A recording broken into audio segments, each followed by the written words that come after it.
Bonjour à toutes et à tous. Nous sommes le 11 mai et c'est toujours un plaisir de vous retrouver une fois par mois pour un point des marchés de l'énergie en live de seulement 15 minutes. Alors, profitez de ce moment d'information et de réflexion rapide pour vous apporter les données nécessaires à la prise de décision. Ce format expresso est complémentaire aux informations marché que reçoivent nos clients toutes les semaines et aussi par le biais de leurs responsables de compte. Aujourd'hui, nous allons vous proposer une approche un peu différente des précédents expresso. En première partie, Quentin présentera d'abord quelques graphiques expliquant le contexte marché dans lequel nous sommes actuellement. À l'approche de l'été, cela paraît encore plus important car je rappelle que nous avons connu de véritables flambées des prix lors des 2 derniers étés, surtout en 2022, où le marché avait atteint des sommets jusqu'à 1130 € du mégawattheure en électricité et jusqu'à 300 € du mégawattheure en gaz pour le CAL 2023. Alors nous n'en sommes plus là, heureusement, puisque les marchés ont bien baissé depuis l'été dernier, mais ils restent encore élevés par rapport à 2019. CAL 24 est actuellement environ à 220 € du mégawattheure et en gaz, nous sommes environ à 54 € du mégawattheure. Et puis le marché, il est surtout encore très volatile, ce qui le rend instable et donc très risqué. Par conséquent, nous restons très prudents à l'approche de cet été. Et puis en seconde partie, je parlerai stratégie pour vous aider à prendre vos décisions avant l'été. Voilà. Puisque nous sommes en live, je vous rappelle que vous avez la possibilité d'utiliser le chat pour poser vos questions et nous y reviendrons en fin de séance. Voilà. Sans plus attendre, Quentin, je te laisse la parole pour parler du contexte actuel sur les marchés de l'énergie. Bonjour à tous et à toutes, bonjour Julien. Effectivement, on se retrouve encore une fois pour faire un décryptage des marchés de l'énergie. Cela fait bientôt 2 ans que nous sommes en pleine crise des prix de l'énergie. Il est nécessaire de bien comprendre les différents facteurs, de savoir où est-ce qu'on en est pour effectivement prendre les bonnes décisions, justement avec les stratégies que Julien va pouvoir vous montrer juste après. Comme dans l'introduction, on vous a dit qu'aujourd'hui, on changeait un peu le format de cet expresso-là et on va faire ensemble un décryptage de courbes de prix, aussi bien sur le gaz que sur l'électricité, en comprenant du coup les différents drivers du marché. Vous devriez voir apparaître sur vos écrans tout de suite quasiment du coup les courbes dont on va parler aujourd'hui. Aujourd'hui, du coup, on a souhaité vous présenter 2 graphiques. Un premier graphique sur le gaz, comme je vous disais, et du coup après un autre graphique sur l'électricité. Ces graphiques reprennent les évolutions des prix de ce qu'on appelle les CAL plus 1, c'est-à-dire les maturités de l'année prochaine. En rouge, la courbe la plus basse que l'on voit actuellement à l'écran, c'est le CAL 22, c'est-à-dire l'évolution des prix de 2022 vue de 2021. Pourquoi afficher finalement cette courbe en rouge de 2021? C'est finalement le fait que la crise des prix de l'énergie a réellement commencé à partir de la fin d'année 2021 et même plus précisément aux alentours de la semaine 42, c'est-à-dire au point numéro 1. Comme vous voyez sur le graphique, 4 points importants et on va les détailler ensemble pour bien comprendre ce qui s'est passé. Le premier point, comme je disais, c'était du coup le début de la crise des prix de l'énergie. On sortait d'un hiver très rude, baisse de disponibilité du gaz naturel liquéfié, baisse un peu des flux de gaz en provenance de Russie avant le conflit. Et du coup, on a une envolée des cours avec les cours qui explosent à ce moment-là. Et c'est le tout début. On voit même par la suite, à la fin de cette courbe en rouge, du coup, aux alentours de la semaine 52, proche des périodes de fête de Noël, c'était toutes les histoires qu'il y avait autour des réacteurs nucléaires qui étaient à l'arrêt. Point numéro 2, on se retrouve du coup sur la courbe en jaune, c'est l'évolution des prix de 2023 vue de 2022, donc vraiment l'année dont on vient de sortir finalement, et on voit que la situation explose à ce moment-là. Ce point numéro 2, vous l'aurez tous compris, c'est le début de la crise de l'invasion de l'Ukraine par la Russie. On a des inquiétudes sur le fait qu'on ait toujours de bons flux de gaz qui viennent finalement de Russie et qui alimentaient du coup à ce moment-là encore l'Europe de l'Ouest. Et les questions se posent à savoir comment on va faire s'il n'y a plus les flux. Et finalement, on en arrivera à la situation extrême de l'été 2022 avec le point numéro 3. C'est à ce moment-là que la totalité des flux de gaz russe se sont arrêtés. On est à quelques semaines des explosions qui toucheront les gazoducs Nord Stream 1 et Nord Stream 2, et on est en plein été avec la moitié de notre parc nucléaire à ce moment-là à l'arrêt et un été caniculaire. C'est aussi le début finalement de la baisse des prix après cette crise de liquidité, c'est-à-dire l'intervention des gouvernements avec les différentes décisions de sobriété énergétique qui ont été prises de façon à réduire la consommation de gaz mais aussi d'électricité, de trouver des moyens pour faire diminuer les prix, bien que cela soit extrêmement difficile. On reviendra aussi là-dessus sur le graphique de l'électricité. Ce que l'on voit quand même, c'est que depuis ce point numéro 3, les prix ont été plutôt décroissants. Et même en rentrant dans la période hivernale, donc à la fin de la courbe jaune, à partir des semaines 45 et jusqu'aux semaines 53, on a plutôt une inflexion baissière des prix du fait d'un début d'hiver 22-23 à l'époque, qui était plutôt doux. On en arrive du coup à la courbe verte, donc c'est l'évolution des prix pour 2024, c'est globalement les prix qui vont vous concerner vous en tant qu'acheteur la plupart du temps sur l'année N+1 vue d'aujourd'hui. À ce jour, on voit bien qu'on est dans une situation d'entre-deux, c'est-à-dire que notre point numéro 4, il se situe entre les courbes de prix de la crise complète, on va dire, de 2022 et l'avant-crise avec la courbe en rouge qui était les prix de 2022 vus de 2021. Ce niveau de prix, il se justifie par le fait qu'on soit moins en tension que prévu, puisqu'on sort d'un hiver très, très doux, avec énormément de baisse de consommation supplémentaire du fait de la sobriété énergétique, mais également du fait que l'on sort d'un hiver avec des stockages très, très bien remplis.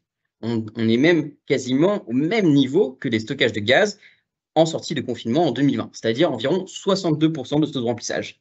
Évidemment, il y a encore 30% à aller chercher de façon à atteindre l'objectif pour passer un hiver 23-24 de façon plus confortable. Vous voyez aussi en dessous de ces graphiques quelques pictogrammes, du vert côté gaz, du fait des gazoducs de Norvège qui sont plutôt bons en termes de disponibilité d'apport de flux. On a le GNL avec une très bonne disponibilité des livraisons de GNL pour l'Europe, sachant que l'Asie a encore du mal finalement à repartir. On a une reprise de la demande asiatique qui se fait via les services et non via l'industrie, donc moins énergivore en termes de gaz. Et donc, l'Europe bénéficie encore de GNL. Un point rouge, on a sur le central nucléaire, on y revient juste après dans le prochain graphique. Deux incertitudes plutôt fortes. Un, sur la crise bancaire, vous en entendez parler depuis quelques semaines maintenant. Crise bancaire potentiellement aux États-Unis, on ne sait pas ce que ça va donner en termes de récession, beaucoup d'incertitudes. Également, énormément d'incertitudes concernant la partie canicule et du coup événements météorologiques pour cet été, mais aussi pour le début d'hiver prochain.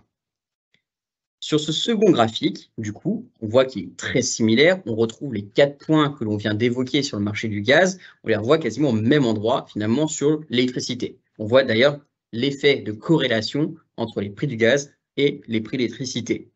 Donc, forte tension à partir de 2021 avec la courbe en rouge, poursuite des tensions avec la crise des prix qu'on a connue du coup en 2022 avec les extrêmes records de prix. On voit qu'en moyenne, au point numéro 3, nous étions à 900 € du mégawattheure en moyenne sur la semaine, alors qu'aujourd'hui, nous sommes plus qu'à 220, comme le disait Julien.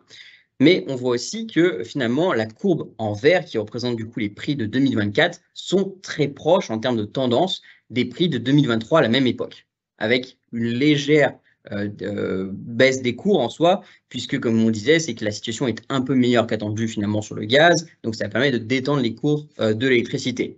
Cependant, aux alentours de la semaine 15, on voit un pic de prix, c'était début mars globalement, avec les annonces comme quoi nous avons découvert de nouvelles fissures et de nouvelles corrosions dans certains réacteurs, avec le début de la fatigue thermique aussi, effet nouveau, qui est encore en cours d'analyse, et qui du coup perturbait les marchés énormément. On a eu aussi l'impact des grèves qui ont reporté des maintenances qui devaient être faites sur les centrales, qui du coup seront potentiellement reportées sur l'été et voire même sur l'hiver. Et donc tout cela crée une situation d'incertitude sur la disponibilité du parc à venir, aussi bien pour cet été que pour cet hiver. Sachez qu'on a actuellement 36 réacteurs sur les 58 qui sont disponibles, donc nous ne sommes pas dans une situation de très bonne augure pour le moment. Cependant, l'ASN a validé le plan de maintenance d'EDF, donc ça a rassuré ces derniers 10 jours un peu les marchés.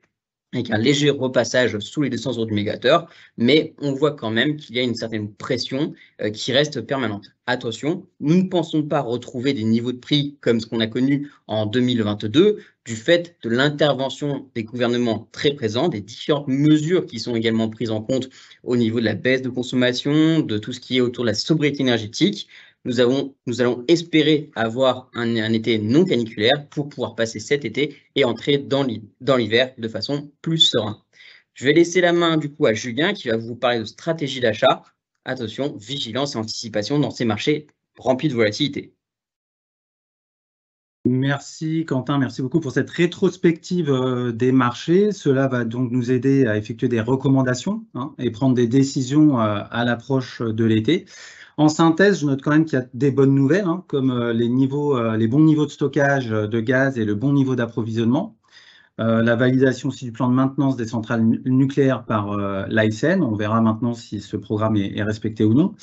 Une reprise de l'économie asiatique assez lente qui n'accentue pas la demande mondiale. Mais comme tu le disais, il y a des risques qui sont toujours là, donc sécheresse, disponibilité du parc nucléaire. On voit que toutes les centrales ne sont pas encore disponibles. On le ressent d'ailleurs sur les prix de l'électricité. On semblait avoir atteint un plancher bas à 150 € du mégawattheure en mars et finalement le marché est remonté assez rapidement par à-coup pour atteindre 220 € du mégawattheure en seulement quelques jours. Donc on peut retenir aussi qu'une mauvaise nouvelle fait grimper plus vite les marchés qu'une bonne nouvelle les fait descendre. Alors, on le disait précédemment, le marché est actuellement relativement bas par rapport aux 12 derniers mois, mais faut-il pour autant finalement valider les tarifs maintenant ou bien attendre de nouvelles opportunités? Donc, par rapport à ça, la première recommandation stratégique serait de commencer à prendre des positions dès maintenant pour éviter de tout reporter au second semestre et en particulier à la rentrée, car cela reviendrait à prendre le risque que le marché s'envole à nouveau comme les 2 derniers étés. Et ensuite, on n'aurait plus assez de temps pour que le marché rebaisse. Alors, pour cela, la solution, ça serait d'opter pour une tarification indexée qui permettrait d'acheter votre énergie en plusieurs fois et d'effectuer une première fixation avant l'été, par exemple 25 ou 50% de vos volumes. Cela permettrait aussi de revenir plus sereinement après l'été, car en cas de hausse des marchés, vous seriez sécurisé finalement des volumes déjà fixés. Et en cas de baisse en fin d'année, vous pourriez venir améliorer votre tarification par les fixations successives. La seconde recommandation stratégique serait de passer, pour ceux qui le peuvent, sur une tarification spot, avec possibilité de fixer tout ou partie des volumes. C'est un peu le même principe, sauf que la partie indexée est au spot. Nous parlions dans l'expresso précédent des écarts entre les prix spot et les prix futurs. C'est toujours le cas. Actuellement, les prix spot se situent en moyenne aux alentours de 100 € du mégawattheure. Pour info, la moyenne des prix spot en avril était de 106 € et en mai, elle est pour le moment de 92 €. Donc nous sommes en dessous du seuil symbolique des 100 € du mégawattheure. Il y a un bel écart avec les prix futurs. À certaines heures de la journée, on constate même des prix aux alentours de 50 € du mégawattheure. Donc dans le contexte actuel, le marché spot semble mieux réagir que les marchés futurs. Pour autant, attention, l'idée dans cette stratégie n'est pas de rester 100% exposé au spot, car cela serait trop risqué, mais plutôt de fixer des volumes par année ou par trimestre pour se couvrir et compléter le tout par une partie au spot. Voilà. En règle générale, je précise quand même que ce type de contrat est prévu pour les clients un peu plus avertis, pour des volumes relativement importants, mais sachez que la tendance s'oriente clairement vers ce type de contrat à l'avenir. Enfin, la troisième recommandation ou orientation serait de fixer les tarifs pour avoir dès à présent de la visibilité budgétaire pour les années à venir. C'est tout à fait possible avant l'été. Par contre, je trouve que c'est un peu dommage puisque vous ne pourriez plus ensuite modifier vos tarifs en cas de baisse des marchés. En fait, ce qui est préconisé de manière générale, c'est de ne pas mettre tous ses œufs dans le même panier, si je peux me permettre, et donc de ne pas acheter toute son énergie au même moment. Ces 3 conseils stratégiques sont à aborder plus en détail avec votre conseiller commercial qui vous orientera vraiment en fonction de vos propres besoins. Voilà. Il est un peu limite là pour répondre à des questions sur le chat puisqu'il est 14 h. Il y a pas mal de questions d'ailleurs qui ont déjà été répondues en direct. Nous, on s'est engagé sur un timing de 15 minutes. Donc, vous aurez une réponse à ces questions si vous ne les avez pas eues. Et je vous rappelle aussi que cet expresso est disponible en replay pour ceux et celles qui n'ont pas pu être présents ce midi. Voilà pour ce 4e expresso de l'année. Encore un grand merci à tous pour votre écoute. Très belle fin de journée et à très bientôt. Merci. Merci Quentin. Salut. Merci Julien, à bientôt.